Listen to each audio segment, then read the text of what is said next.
Okay. All right, so we're on right now? Yeah, All right, so nervous Lock it.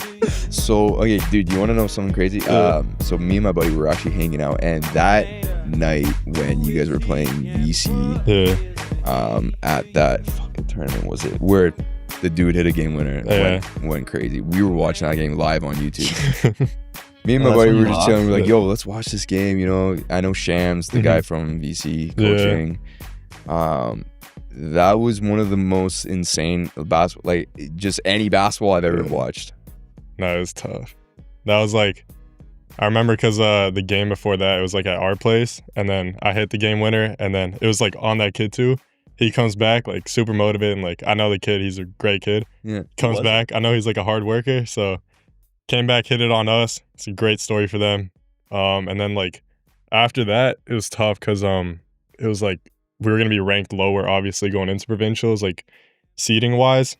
So then like our whole thing was just like, okay, now we got to find a way to bounce back from that, because I'm not gonna lie, like it took a lot from us. That game was like really draining, and then it was like a week before provincials, and like mentally it took a lot. So I don't even know. We kind of came together as a team. We're just like, yo, okay, right now this is obviously a pretty shitty moment that we're in right now.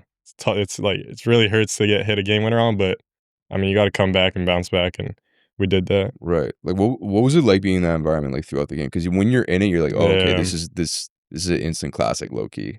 Yeah, I mean, it's like, it's tough because those games are, like, nobody plays like themselves in those games. That's why, that's the whole thing with, like, Saints VC. It's, like, the biggest rivalry in Canada, I'd say. And I feel like the team that plays the most composed usually wins. And I don't know, like, for us, we had 26 turnovers that game. And it's hard to win a game with 26 turnovers. So, yeah, that's, like, we kind of beat ourselves in that sense. So you obviously, like, you know, in the moment, you're kind of just, you want to like control your emotions and all that, but you know, sometimes it's hard, especially like for our younger teammates, because we had 2 grade 10s starting that game, and that's pretty tough for them coming in. But like obviously, you know, they did really well, and it definitely builds a lot of character and experience. Who hit the game winner for VC?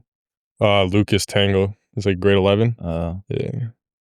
Yeah, I didn't know about, like, respectfully, I didn't know about that guy until he hit the game. He said it took a lot out of his team, but why did it take a lot of? Because at the end of the day, it took a lot out of him. At the end of the day, like, yeah, the way it ended, it is pretty dramatic. But I mean, at the end of the day, could you guys did Guy, your head coach, did he voice to you guys that the way it ended is pretty dramatic and very emotional, but at the end, it's bottom line, it's just an L. It's just a I mean, like, thing for us is like we kind of set goals for us, and like one of our goals was we wanted to win our like zones. Yeah.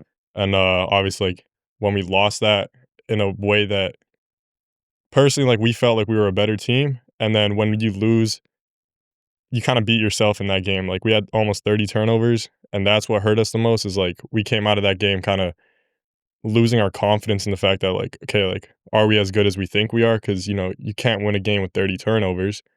So then after that, you know, Guy, he did like help us a lot in that sense. He was just like, okay, this game we got to forget about it, because it's not going to do us any good if we just keep thinking about it. Like obviously we beat ourselves, like they didn't beat us this game. And then that helped us a lot, because then we came together as a team. We had like players only kind of meeting, no coaches, nothing. We just had to talk it out. And because there was a lot of mistakes that we made like individually and then as a team. And then we went over, we talked it all through, and then we're like, okay, now we're like week and a half away from provincials. Like we got to get back, bounce back. And the biggest thing was like whoever won that game, they'd be seeded, I think like 3rd or something going into provincials. So it'd be such an easy like a lot easier. Yeah. So that's why did you end up at? It's a good question. You Like, were 8, right? I think we were like 5th. Oh no, right. You played Spectrum in the semi. Yeah. Okay, yeah. Right. So they would have. I mean, the seeding does matter, but I think at the end of the day, you still have to play every team, right? At some point, it's gonna get hard. You know, that's like tough. That's the whole mentality. It was like our goal is obviously to win provincials. So to win provincials, you're gonna have to go through all the teams anyway. Yeah. So if you see them in the second round, the finals, like sure, it makes a little bit of a difference. You might be more rested in the finals, whereas in the second round, it's gonna be a harder path. But obviously, like if you're gonna be the provincial champs, like you got to be ready to play anyone. So right, that's the way we saw it. I guess this is a question for both of you. Being the best players on your team, what kind of responsibility do you guys shoulder? And how does it impact, I guess, how does it impact you emotionally and mentally, and just the responsibility that you have to carry? And Yeah. I have a You wanna go follow-up first? question after you Sure. answer that. Okay. Yeah, I feel like being like a really strong like leader and communicating is like key on at least on my team. It was very important to like communicate with people and encourage. Like I feel like a lot of people on my team could get stuck in their head very easily. So being able to like learn how to get them out of it was very important like mid game cuz like we had a hard time. That was something that we struggled with, that like, everyone on my team, it was like we could get really down on each other and ourselves very easily. So being able to try to, like, uplift and encourage and keep going, and persevering through that was, very important to, like, try to keep that going. Mm. Yeah, and I feel like that impacted me at the beginning of the season, like, having to figure out that that was what I had to kinda do. It was harder for me to, like, understand and realize that that was my role, is, like, to keep encouraging and being positive, was yeah, that was something that I had to learn how to do, and then by the end of the season, I feel like it became easier Mm. almost for me, like, it became natural just to always be encouraging, talking on like, on defense, on offense, on the bench, like, every time, and then, like, before games, like, encouraging everyone, yeah, I feel like was really important on my team was to stay Maeva positive. wasn't on the bench. Yeah, that's what I mean. Why would, and Dorian, we'll get to you, but why was it hard for you at the start? What was Um, I never had to really take on that role on any other teams, like, that wasn't my main role, was, like, the encouraging person. I mm, kinda just stuck to myself more and, like, did my own thing, and I let other people kinda be, like, the leader on the team and do, like, their thing, and then I just, I kinda stayed to right? myself, and yeah, I played my own type of thing. Do you feel like in a way you were the silent leader, just leading by example on how Ye you? But then Definitely. you Yeah, and had then to I take had the to, role like, of you. step out of my comfort zone, like, and, like, take that leadership The other role. thing is their team wasn't very deep on the bench, so, like, if one of their stars, like, was not in it mentally, like, that was a big deal because there was nobody to come off the bench and, like, give, like, a huge burst of energy. So all, like, the starters had to be locked in, so, Uh, um, So yeah, getting them into that, like, yeah. headspace was really important, especially, like, pregame, making sure that everyone was actually locked in with yeah, that seems a lot though, and a lot of burden on your shoulders because you also have to take care of your own psyche and just Mhm. how you're feeling in the game. But then now you have to take care of everyone else because one of your starters is already kind of checked out. Yeah, it was definitely a mental game for us, like, going into the game, we had to be mentally locked in, like, that was the most important thing for us because it was hard sometimes to, like, get locked into the game, especially, like yeah, I don't know, pregame was always a mental struggle. Mm-hmm. Yeah. Yeah. What Yeah. are you, Dorian? Yeah, I mean, like, I like to echo that. I think it's definitely, like, a big I think it's just, like, a challenge, and, like, personally, I'm the type of person that, I like those challenges, so, you know, I feel like the biggest thing was, like, you gotta lead by example, so there's definitely days where you don't wanna come to practice, you finish school, you wanna just go home, sleep, whatever. If you don't come in there with energy, no one else will, because at the end of the day, everyone's looking up to you, and then there's also, those games where it's, like, late game on a Tuesday night that nobody really cares about against, like, some team, and, like, you gotta go out there and you gotta still play, and at the end of the day, everyone's kinda looking at you, and you're the coach on the court, right? So, you gotta be able to not only just kinda, um, compose yourself, but you gotta get the whole team on the same page at the same time, so especially also in those games, like, when it's high intensity, like those VC games, it's hard, like, you wanna kinda make sure that you're composed and you got your own mind, but then, like, you also have to worry about 4 other guys on the court. So, I mean, it's something that it's not for everybody, but, I mean, that's why there's only a few leaders, I guess, Yeah, yeah. that you're right. It is not for everyone. Yeah. I always try to be that guy, but I was never. No, You know what I mean? I wasn't either. You know what I mean? It's just you don't. Some people just I Yeah. can't. I wasn't vocal. I mean, there's situations where you have to, but Yeah. I always thought on my head that I would lead through example. I didn't like to talk very much. I wasn't the guy to be loud or anything. Yeah. Ideally for me on a team, I'd like that to be like your 4, 5, 6 type guy on the roster, to be the loud one. Right.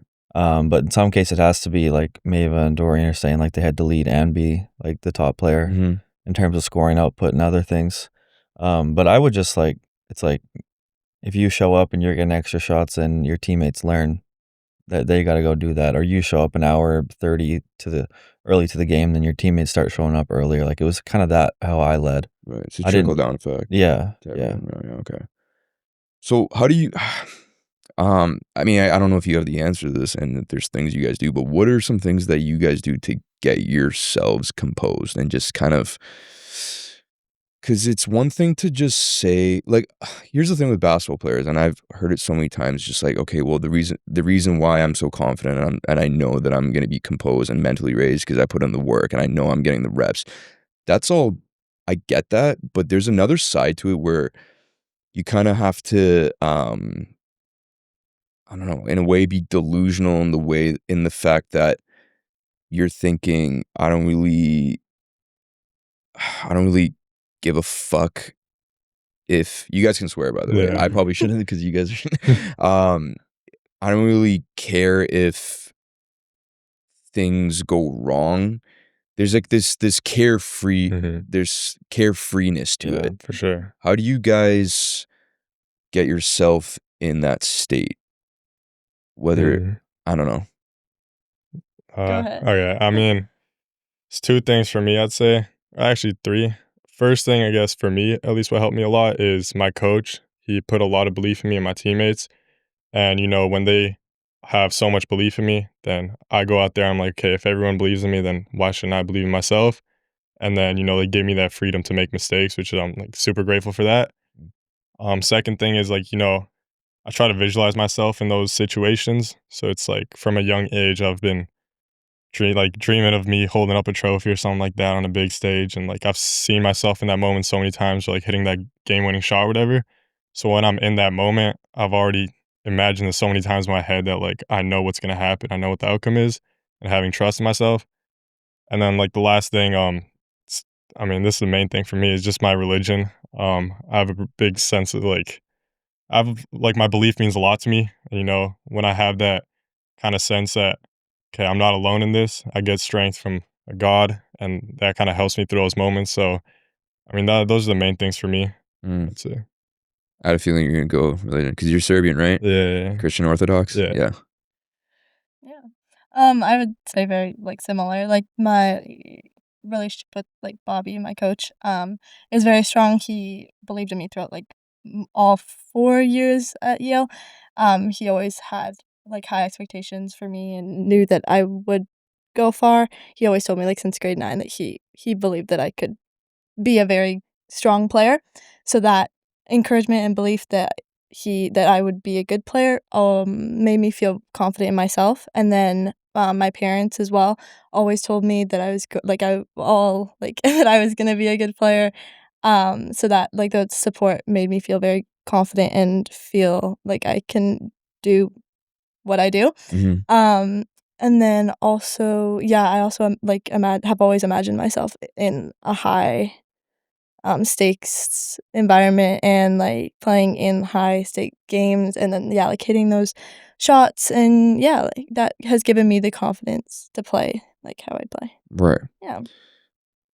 And kind of a second part to that question, when you don't have a good game or you don't perform as well as you feel like you should or should have done, there's a bit of a like a disappointment moment after. And I remember like personally speaking, like for me, like when I was in high school, I would break down, man. Like I couldn't, like I really didn't know how to get out of it. I just knew I was going through it. Okay, it just, okay, like I had a terrible game. okay, what now? Like I didn't really know how to navigate through it. How do you guys, what do you tell yourself? What do you, and it could just be as simple. I mean, I don't know. Yeah. I'm learning from you guys here. 'Cause I mean, yeah, that's like a big problem that I had when I was younger. Like even a few years ago, like I'm super competitive.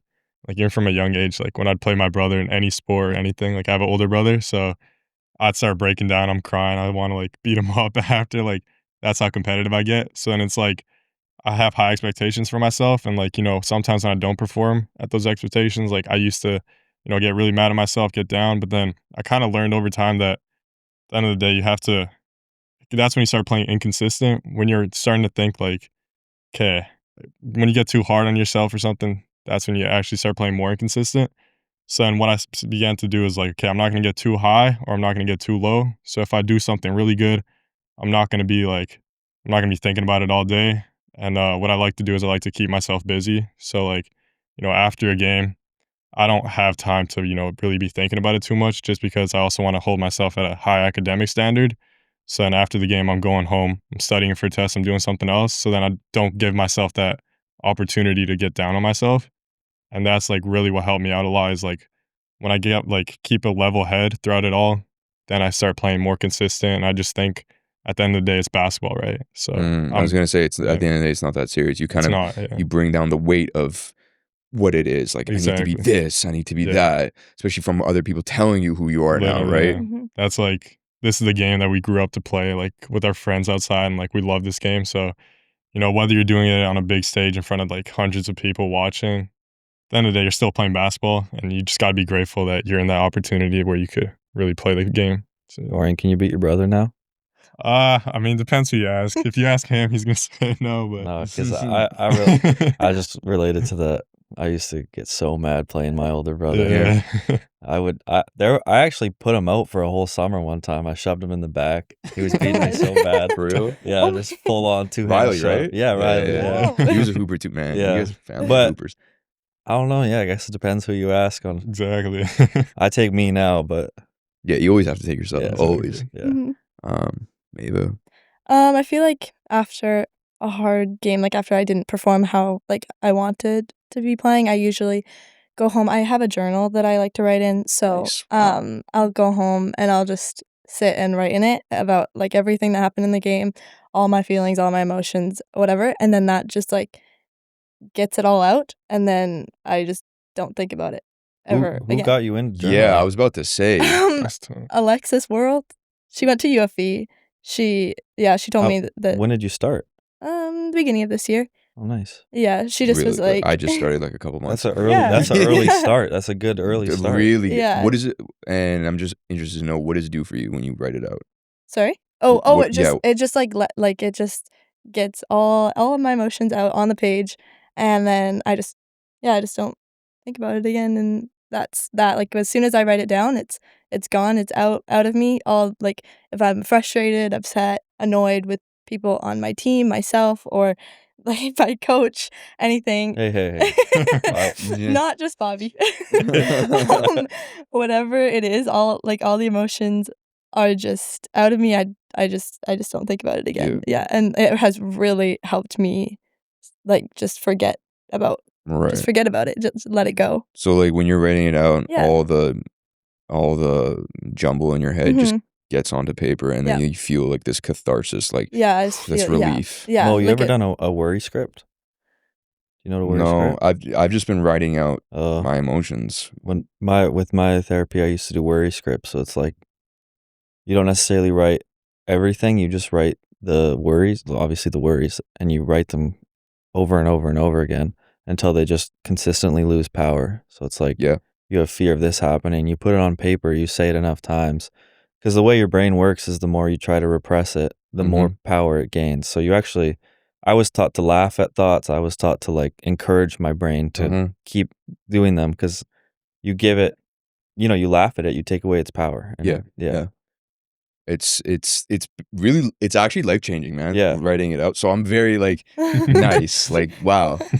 Because I mean, when I get into my own thing, when I write it out, it's more so my inner child. So I write out like 12-year-old Mo is screaming right now. That's like internal family systems work. Yeah. or is that what they call it? Yeah, it's like parts work. Like you break Parts work, yeah. Yeah, you Yeah. break up into Damn, you know that? Yeah, I Okay. was because sometimes I'm like, how old am I acting right now, Yeah, Bradley? yeah. Like, how old is this Who's Bradley? talking right now? Is it 12-year-old Mo? Is Most it, of the time, it's like yeah. not 25-year-old Bradley. Yeah. That's okay. It's crazy how that Yeah. works. One thing I definitely want to get into, and I really kind of want to know the climate of this whole thing. Like when we were in high school, you a little bit near the latter end of your high school career, social media really kind of became a really ramped up. Yeah. When I was in high school, it was Facebook. Yeah, You're that old? I'm 29, dude. 2013. Graduated 2013, baby. Nah, And you look good. Huh? You look good. Thanks, man. Yeah. Appreciate it. Yeah. You got a partner? No, I'm single. Single as a Okay. Pringle, buddy. Okay. Yeah. That's okay. Sorry.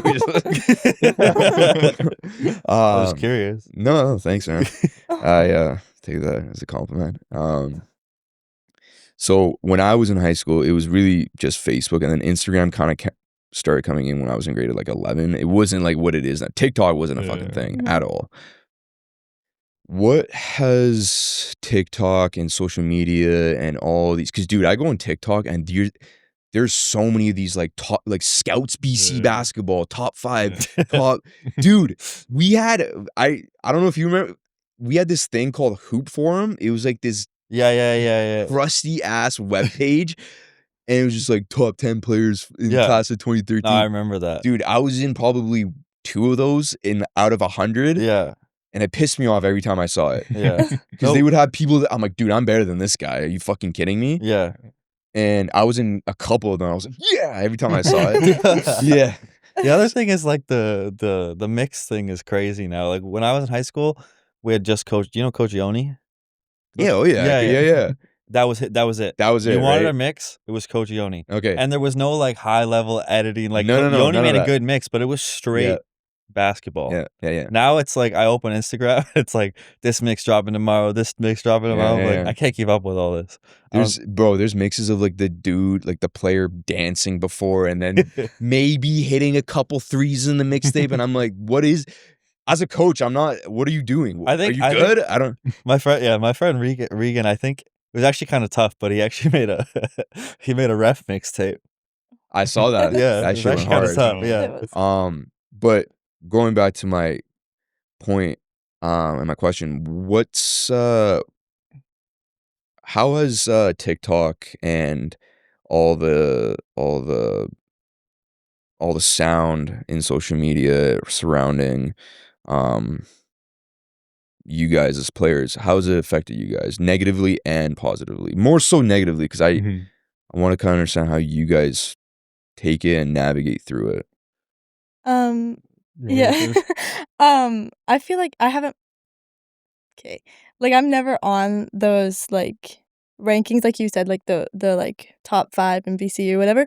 I've never found myself on them, which like impacted me at first, like because I was like, okay, like I do feel like I have worked hard, like I feel like I am better than some of these people, and so that had impacted me, like, kinda negatively, being like, "Oh, like, people don't see me, like, am I really just not good?" Like, type of thing. Like, it did affect, like, my mental side of the game, and I kind of lost confidence in myself for a little bit, and it just really had impacted me, and then I just kinda realized it doesn't matter, like, the social media side, like, I don't need to care about all these random rankings that they had made, it's, like, whatever, like, it doesn't really matter.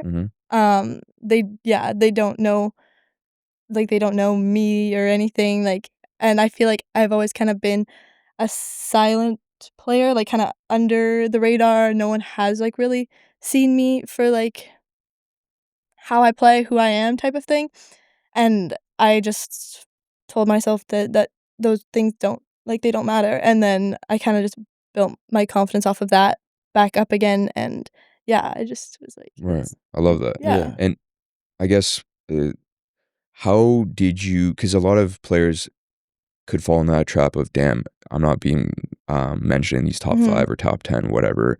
Am I not good enough? Am I like really not like that? And a lot of players fall into that, and they can't really get out of it. Yeah. How did you get to that realization that it doesn't matter and I'm gonna keep doing me? Was Yeah. there a turning point, or? Yeah, I have a trainer, Alexis. Anyways, she has helped me like with a lot of my mental side of basketball, and she has like she played at UFE. She went through a lot of the same things, and she was just like, you don't like these things don't matter. Like you don't need these people to tell you that you're good. Like you need to just know like in yourself that you are a good player, and you need to have that confidence. And that kind of was like the flip of the switch that I was like, okay, like I can do this, like I got this, and I kind of just went from there. There's also like not really an unbiased ranking anymore. We used to have like Howard Samara would do like head of the class in the province, and I would say that's the most unbiased we ever had it. But since he left the province, these rankings are we don't even know who's doing them. No, so you don't even know. Yeah, and there's yeah. Me and my brother, we've been working on an app. It's called Vesp. So it's like because we saw like a bunch of like the media and stuff in BC has grown. Like it's actually on the App Store. I'll show you guys after. But you know, we got a team. We got all the media creators on it. So I'll show you after. We're gonna have like a system, ranking system, unbiased, all that. Yeah. Just wait. yeah. Okay, cool. Sir. Are you going to engineering? I'm going to computer science. And Okay, my brother finished like electrical engineering. Nice. Okay. Yeah. So, how did you deal with it? Because a lot of people For sure. want you to see you fail, pray for your downfall. It just comes with the territory of being that guy.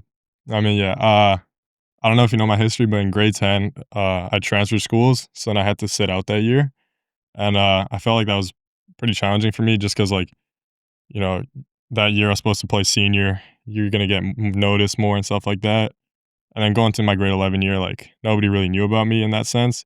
So then, like, you know, I feel like a lot of us, you know, we kind of think highly of other people's opinions. At least for me, when I was younger, I kind of valued other people's opinions, and then I don't know, I got to a point where I was just like, okay, like none of this stuff matters, like she was saying, because like, you know, at the end of the day, all you really need is one person to believe in you, and that's yourself, and like your parents too, for me at least, and like my family. Once I have that, then I'm just fully confident in myself, and like those rankings and stuff, like I'm gonna be honest, like you were saying, like some of that stuff's biased, and you don't know who's making those or whatever, but it does add a little bit of fuel to the fire. So I'm like, you know, when you see a couple people ranked above you and you get a chance to play them, you feel a little bit more motivated to go out there and play. Yeah. But yeah, no, for me, it's like the way I see it now, it's like I don't really need rankings to motivate me, because if you're not giving it 100% on the court, then I'm going out there every time to give it 100%, whether I'm playing someone that's ranked above me or not. Like at the end of the day, I'm coming here and I want to play basketball. Right. So. The thing with the rankings though is it's not like the people behind it have any hate. Sometimes it's just due to like the width of what they know, right? So like even me with bigger than basketball, like there's a girl in the game now who I had to add late named Maeva, and she's arguably top 5 in her class. She's very good, but I had no idea about her before provincials. So it's not always like they're ranking. They're like, oh, I want to pick my guys and my girls and rank them 1, 2, 3. Sometimes you just don't know. Beyond your capacity of knowledge, and that's why like an app like you're talking about where you get enough people where you're not going to miss anybody would be very beneficial for our hoops community. Yeah. I guess to add to it, like a little bit, like a maneuver from the rankings. How do you guys deal with comments and shit? Because it's pretty impressive how you guys can just like basically completely disregard it, ignore it, and just kind of internalize the fact that you guys are good with who you are and what you're doing on the court, and that's all that really matters, and the people that are around you that care for you. For me, I don't know about you, dude. If I was in this generation with all this comments and these people just hating, I would fucking implode. No, I wouldn't know what. I would quit ball. I'd be like, yo, I can't do this. I get anxious for you guys, for real. I've had a few of the boys this year reach out to me about that. and they do struggle with it. Yeah. May not be open about it, but it does get to them, and it's bad. Some of the stuff is really It's bad. bad because there's the comments are like some of the comments I see in the comment section are just you really want to hurt people. Like You should it's hear what they hurtful. say at the games in person. I've never I don't know what flipped. I'd never had anything said like that to me when I played. Some of the stuff they say is some pretty demeaning stuff, and the fact that some of the guys that have talked to me that they played through it, and it's impressive to me. I mean, I don't know Dorian's experience with in Yeah, person or versus on social media, but yeah.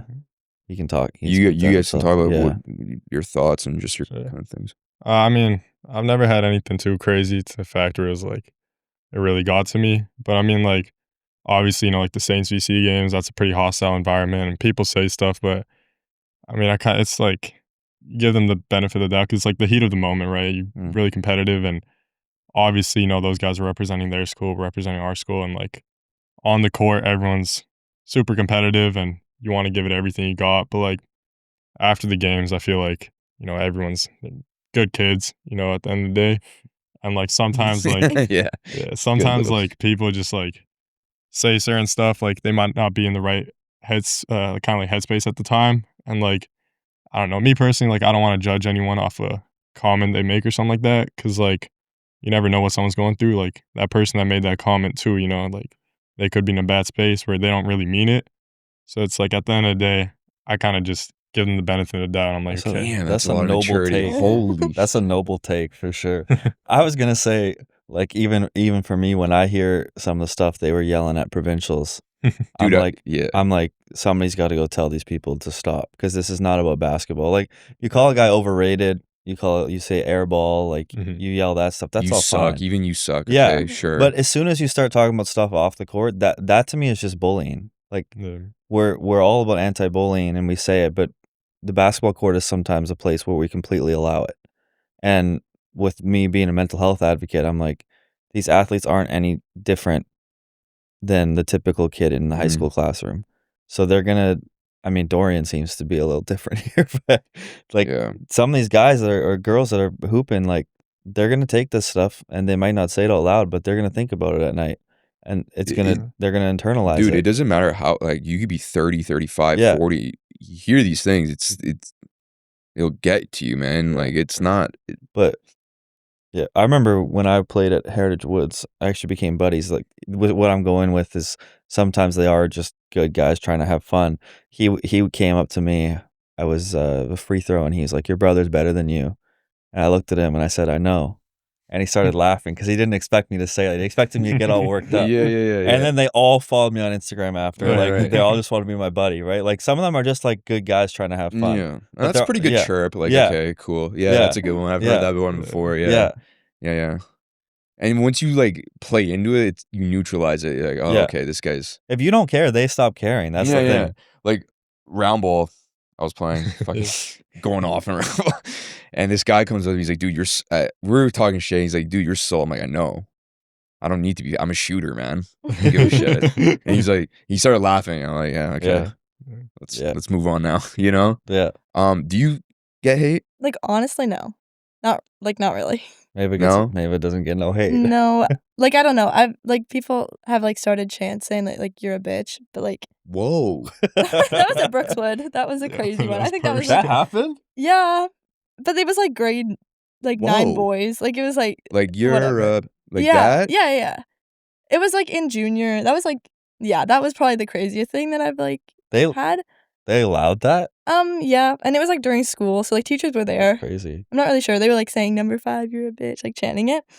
Wow. And that was probably like the one that was like, oh, what? Like, what?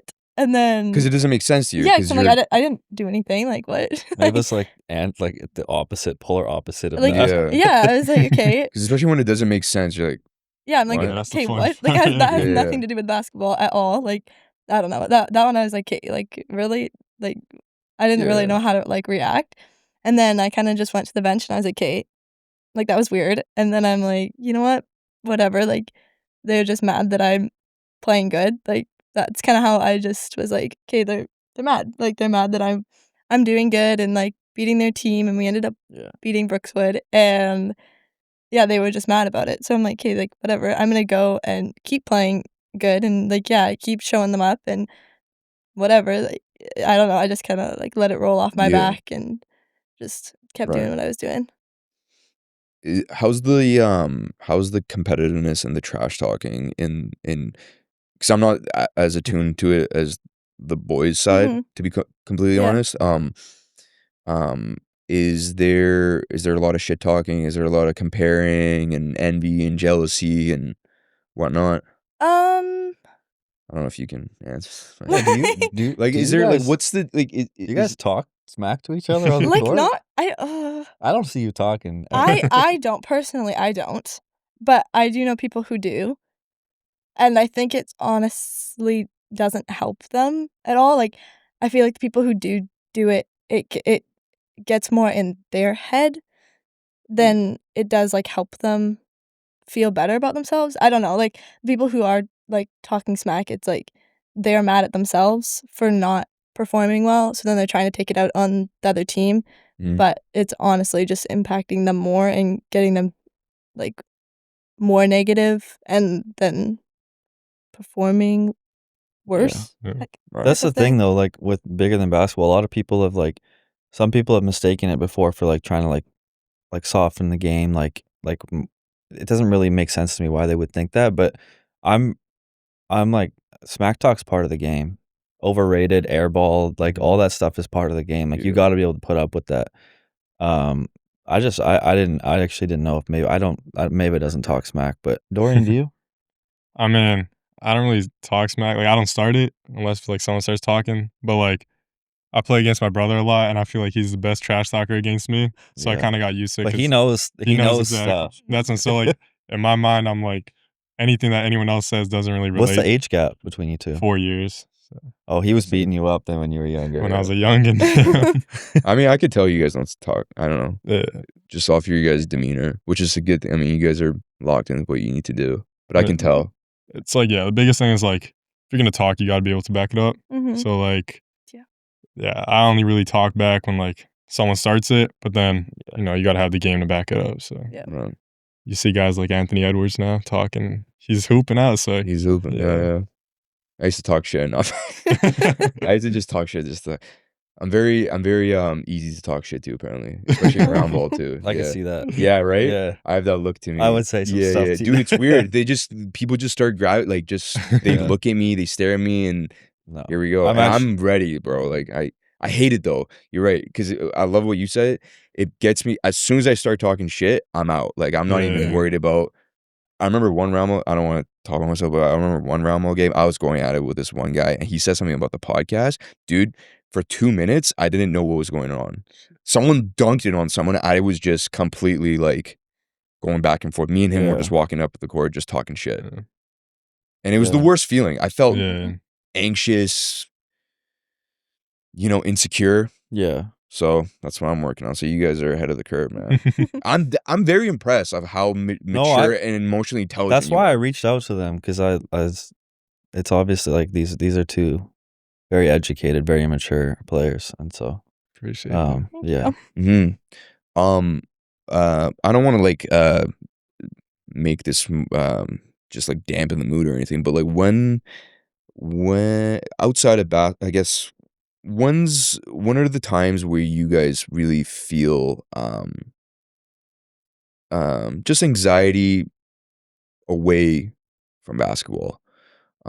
So nothing performance related where you're going to a VC game or provincials and you're feeling anxious. That's all valid and very justified. I mean, anxiety itself is justified, but Yeah. what are some moments or some instances that you can remember, and if you guys want to talk about that?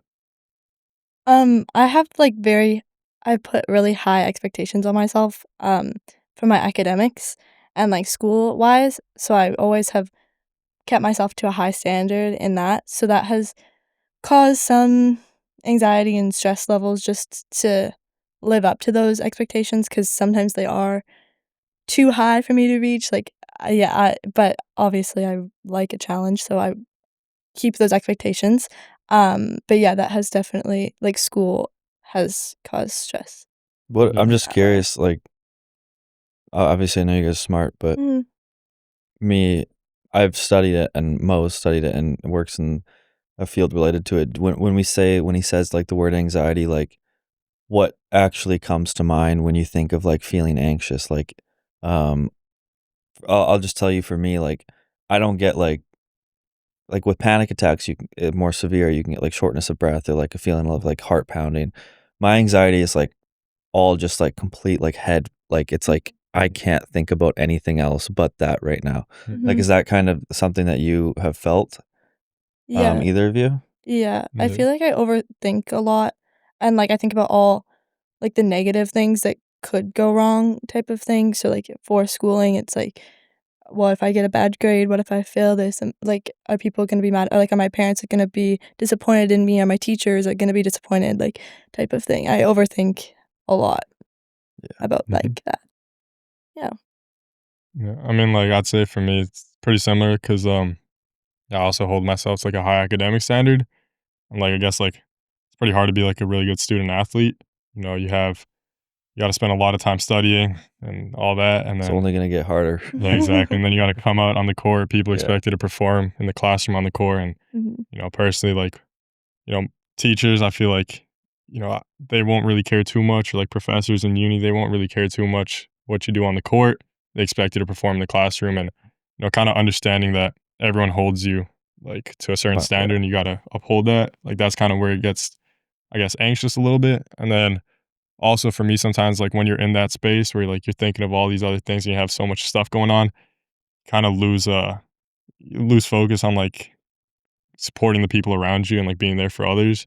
And that's when I kind of feel like, I don't know, I'm not being like the best friend or something, or like the best son, I guess, or brother. And like that's when you start to feel a little bit anxious, I guess. But I mean, at the end of the day, you're only human. You can try to give it your all, but you know, Right. sometimes you can't really give your everything to everyone. So you got to find times where you got to Yeah. sacrifice something. So There's talking about the friend thing. There's nothing wrong with prioritizing yourself. Like there's times where my friends, even as someone who's really passionate about mental health, will reach out to me, you know, looking for a favor, looking to hang out, and like there's nothing wrong with just saying like, look, like I can't today. Like it's yeah, just it's not feasible for me, and like whether you're struggling with your mental health or you're just busy with school and yeah, athletics, it's something I don't think you should feel bad about as long as you're being honest with the people around you. Mm. And exactly. then just my tip for you guys going into university um, is just be proactive with your professors. They generally are, at least at UBC, I know them to be pretty fair with the athletes, but you just got to email them ahead of time Mhm. because you will miss a lot of stuff. Yeah, And you will be having to study on planes and on buses and if you want to keep that GPA up. So just Mhm. be proactive with it. Mhm. for sure. Yeah. One and I like both of your guys' responses. Do you guys ever feel anxious or a sense of dread or worry for no reason, where you just wake up feeling a little bit shaky, a little bit on edge, and you can't really put a finger on why? Because both of you gave a reason, right? Like you guys hold yourself to a very high expectation Mhm. academically, um, athletically. Um, but is there ever a time where there's just this sense of overwhelm and you can't really put a finger on, well, I don't know. I mean, everything's okay, but I just don't feel good. Mm, yeah, I mean, like, I feel like if you're speaking in general, like, everyone has those bad days where, you know, you just wake up, you don't really feel like you wanna do anything, or, you know, wake up in, like, a bad mental state or whatever. But, at least for me, the way I see it is, like, I'm grateful for, like, every day I kinda wake up, and, like, I understand that, you know, I'm in a blessed situation where it's, like, I get to study at one of the best schools in BC and get to play basketball on, like, a really good team, and that's kinda where I just wanna be grateful for all those, like, little moments in the day where it's, like, I know there's people that would be, like, they would do anything to be in the position that I'm in right now. So that's where I kinda, like, get myself out of that because, like, I feel like it only hurts when you stay in that longer and, like, you wanna try to get out of that as soon as possible and, like, try to get busy again or something. So that's the way I see it. I don't really know. I feel like when I do like wake up and I'm not feeling like I'm wanting like to do stuff, I turn to my journal and I write. Yeah, I just write whatever I'm feeling, like what happened this week, what kind of is just going through my head. Like I don't know. It's just I just write until I feel good. I don't know. Yeah, you write the fact that you feel like doing nothing. Yeah, exactly. Yeah, and then eventually I feel good enough to. Yeah, and that in itself is you get to a place of like giving yourself space. Like, okay, like this. I think Dorian and Maeva are pretty busy, and so I noticed like my semester just ended. From January to April, all my anxiety was surrounding school for the most part. And then as soon as I'm done school, it's like, because I have an anxious brain, that's how I function. I'm fine. I'm not purposely, but my brain is finding things to worry about now. So now all these other things that I wasn't previously worried about, I'm now worried about. So like, I don't know if that's going to be the case for them, but I think with them being so passionate about basketball and sport or in school, that's keeping that part of their brain occupied. Yeah, because the thing a lot of people don't understand about anxiety is a lot of people just say like, oh, I have anxiety. It's like, thank goodness you have anxiety, because as you know, there's a curve. And if you didn't have a certain amount of anxiety, you would do things like walking. The example they give is always walking the street and get hit by a bus. Because anxiety is what prevents you from doing things that are potentially dangerous. The problem is a lot of high functioning people are too far on that curve. So their anxiety actually gets them to the point now where they're worried about things that aren't actually a threat to them, which is where I've been at more severely. Like 17, 18, I was worried about things that, you know, I always say 99% of my problems don't actually exist. They never existed. They were all in my head. And I don't know if Maeva or Dorian experienced this, but have you walked away from a test and you're like, oh, like I did so bad, and then you get the grade back and it's like, I assume like an A for you guys. Yeah. Happens to me all the time. It's like you think that anxiety overpowers the reality of the situation. That's true. Yeah. No, that's why I think it's so important to like feed yourself with positive thoughts, and like the more like you try to like have positive things going through your mind, it's like the mind's so powerful. So that's the way I see it. And then like, yeah, I feel like that's even like the thing with like TikTok, like you were talking about, like it gets hard. Like sometimes when you're just scrolling and stuff, like it can feed you like negative things. So, you know, you want to try to stay away from that as much as possible. Yeah. I don't have TikTok anymore. Yeah. Neither. I deleted it. You deleted it? Dorian, you still on it? Yeah, I gotta follow the trends. No, man. It's weird.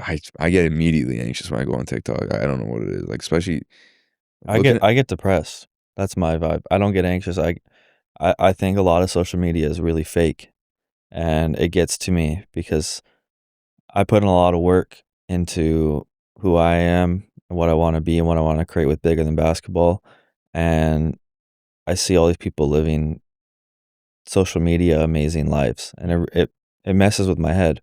It's like I'm here laying in my bed while these people are, you know, often like Bali or like something like that. Like just or like they're like. I wonder if it's because we're getting older. They like, I don't know. You guys, because here's the thing, you guys are in a place in your lives where you're very focused on basketball and school, and you guys are going to do very well. Like you guys are going to go to university next year. You guys are going to do your thing. I just wonder if it comes with age where you start really, like your mind starts wandering off into places where you didn't think it would be able to go to, you know. And I hope it doesn't, that doesn't happen for you guys. And I always say that I was very grateful that I went through what I went through younger rather than now, because I'm 25 now and I feel like I'm figuring things out. Whereas if I were to go through it now and then have to, you know, have this feeling of figuring things out later, I think I'd feel a lot worse. But I know a lot of people in high school when I went through stuff in grade 12, they didn't understand anything of what I was going on. But I've gotten so many messages over the years. I'm not happy to get these messages, but they do build connection. They'll be like, "Hey Bradley, like I'm going through it. Like I understand what you were talking about now, what you were feeling." And so that's like the biggest struggle with Bigger Than Basketball for me with connecting with these players is like a lot of them are young and they may not, some have, but they may not have faced, um, their toughest times of life yet. And so getting them to fully tap into the cause of mental health is a challenge. This year has actually been the boys' side. I've been saying it's been the most connection I've had with the boys' side. I don't know if that's a sign that the tide is turning and that boys are more in touch with, the mental health and emotion. But I've been very happy with the boys' side this year. So yeah, like you're saying, like obviously you don't hope that Maeva and Dorian ever come back here and say we went through this, but just knowing I see a little bit of myself in both of them, just with the grades and sports and academics. Just knowing usually that's of a high functioning brain, and so like as long as they're keeping it busy, like they're always striving for something. Like Maeva's talking about, she sets goals that she might never reach. I think that's a good thing because you're always working towards something.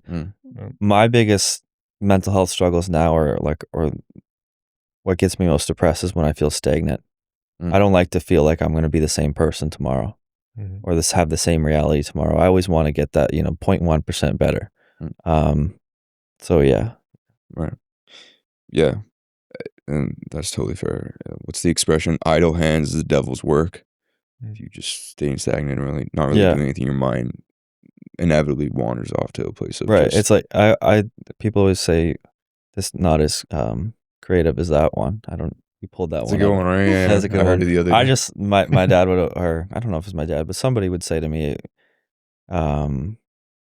you have nothing to worry about. You'll start worrying about why you have nothing to worry about. And that's like me. It's like sometimes we drive in my car and I'm like, I have no problems right now, but I'm anxious as heck right now. Like I have no idea why. Yeah. And that's something, and that's kind of what I was alluding to before, like with you guys, like, is there ever, like, I hope you guys never experience this, but just driving, sun's out, birds are chirping, everything's okay, you just dropped 40, you guys won, you guys... It's life for Dorian. Yeah, I know.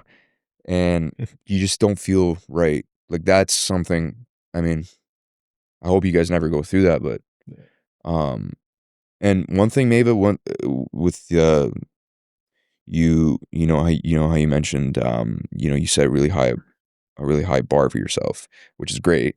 But does it ever become, because it's a double-edged sword, because it can get to a point of, okay, like I'm beating myself up, I suck, fuck, I'm a loser, or I'm not good enough, and then there's a whole comparing part to it where you're comparing now to other people because and do you compare to other people, and what is it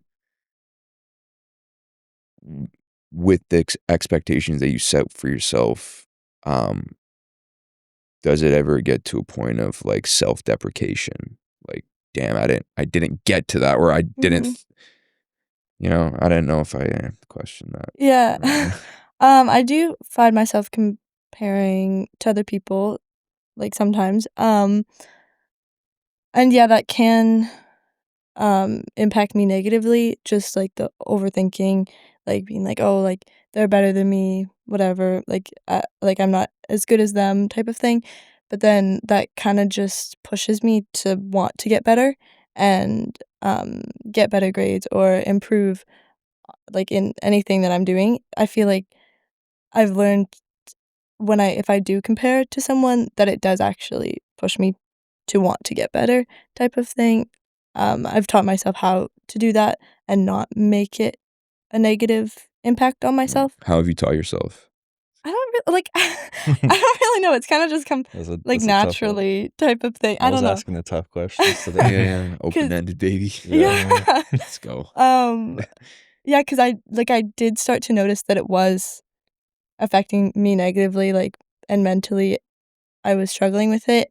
Um, and then I just was like, I don't need that. It was Like, just a it's like conscious decision. yeah, Okay, I don't I just know. don't want to feel like that anymore. I kinda just decided, I don't need to feel like this. I don't need to compare to someone and feel like I'm not good enough just because 'cause they're doing better than me. I can make it so that I want to be better, like, be a better person, get better grades, be a better basketball player. Like, yeah, I don't know. And hypothetically speaking, let's say you want to do better and you want to get better grades and play better. Mhm. Let's say for whatever, like let's just say like you don't get the grade you want. Mhm. Um, you're able to give yourself that grace and that space to tell yourself, okay, well that's okay. Mhm. Like I don't, you Yeah. know what I mean? Like, Yeah. Yeah. like, do you think you will be able to? You're doing like so far. I don't think you've. Have You you know what I'm saying? have You you know, failed? like have you failed because I mean, after telling yourself you're gonna push yourself have and you got a C+ on an exam before? No. A B? Yeah, And I've gotten a okay. B before, like, on a In test. high school, if I got a B, I'd probably be in tears. Oh, yeah, I wasn't happy about it. I'd Yeah. be happy as hell, bro. Dude, are you I kidding just me? A B? Holy, yeah. I'd be over the moon. I got my first B in university, and I remember it was in English, my lowest grade. My lowest grade in university was in first year English. Apparently I can't write. um, I guess Dorian, same thing for you. Like these high Yeah, expectations, right? Like, um, like some things might not pan out, of course, yeah. right? That's And like we don't want to think like that, obviously. But yeah.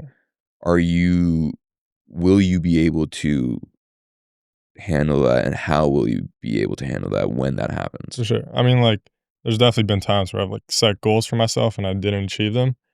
And then kind of the thing what I do with myself and largely grateful for like my parents too. It's like we kind of sit down and we reflect on it and we kind of think like, okay, did I give it everything I had?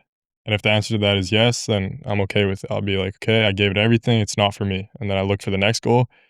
If I'm honest with myself and I say no, then I'm like, okay, I might be down for like whatever 5 minutes. I try to like get out of that mental state as soon as possible. And I'm like thinking, okay, if I didn't like give 'em everything I had, let's make a plan for the next goal to not let this happen again. Like, how do I adjust? Like, I don't know. Like the way I see it is like every failure, like you kind of have to learn from it.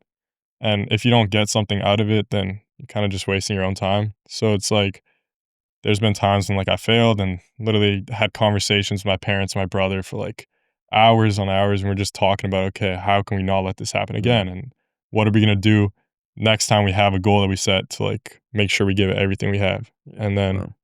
that's like what I'm super grateful for. Like they've taught me and they've been around to support me through that. Right. I just have two questions for Mhm. them for today that I wanted to ask. One is, so the issue that many athletes face is we set these goals, we're pretty mentally well while we're chasing them Mhm. in sports and academics.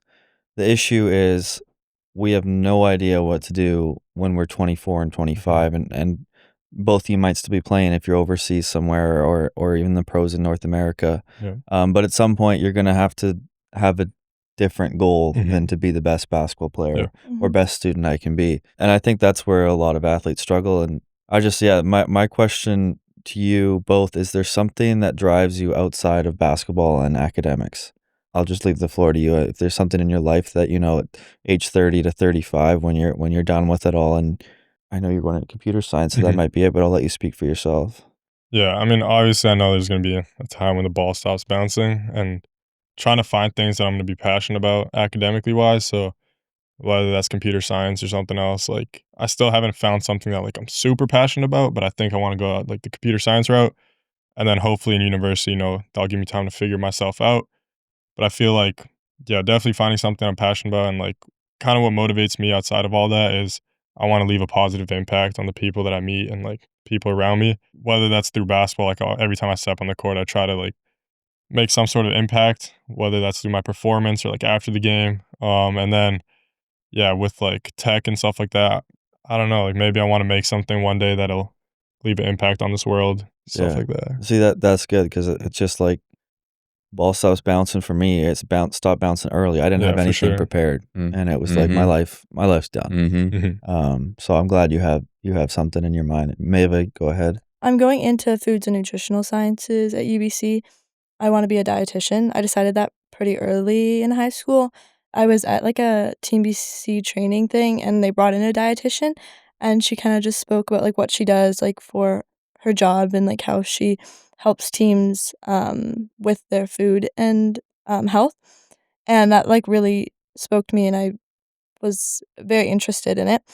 And so I went home and I did a bunch of research on what a dietitian actually does and like how they can help people. And I decided that that was something that like I really wanted to do, and I'm really passionate about it, and I care a lot about like my own health, like my own nutrition and keeping up with that, and I always have. So like that has really helped me make the decision that I want to be a dietitian. And yeah, my goal is to be a dietitian for a sports team, like a pro sports team is the final goal.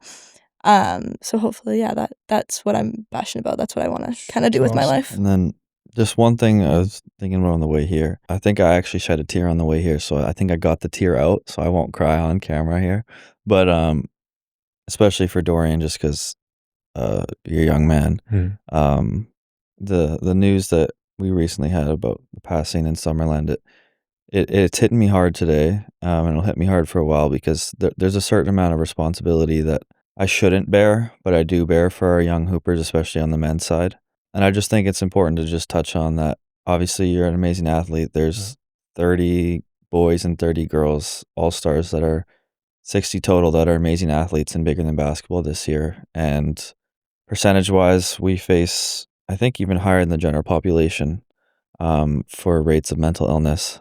I just want you both to know that at the young age, it does get better, but sometimes it takes a while. Like for me, I think I'm the best I've ever been, and it's 25, but there was some ups and downs along the way, and there will be another down. You guys are 17, so it's tough to know when you go through your first, it could be a heartbreak, it could be a death of a loved one, it could be like Mo's talking about how sometimes anxiety and depression come on with no real reason for why they're on. I just want you both to know that it gets better, and that's what we're trying to do with Bigger Than Basketball. Is like, I'm Dorian's friend. I don't know if I've told him this, but I love how he plays basketball. I called his MVP before he even won MVP. I told him after the game, I said they're going to give you MVP because he got third place. Yeah, and they gave him provincial MVP. It's the first time since Kelly Olynyk, but I told him.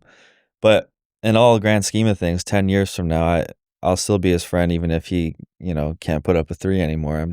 But same with Maeva. Like I love how they play. I love watching them play, but I don't have a relationship with them based off of how good they are at basketball. That's not what it is for me. Sure. So I just wanted you guys both to know, obviously, two guys here that have a little bit older than you, and we've both been through some stuff. We've lived to tell the tale. It does get better. It does, yeah.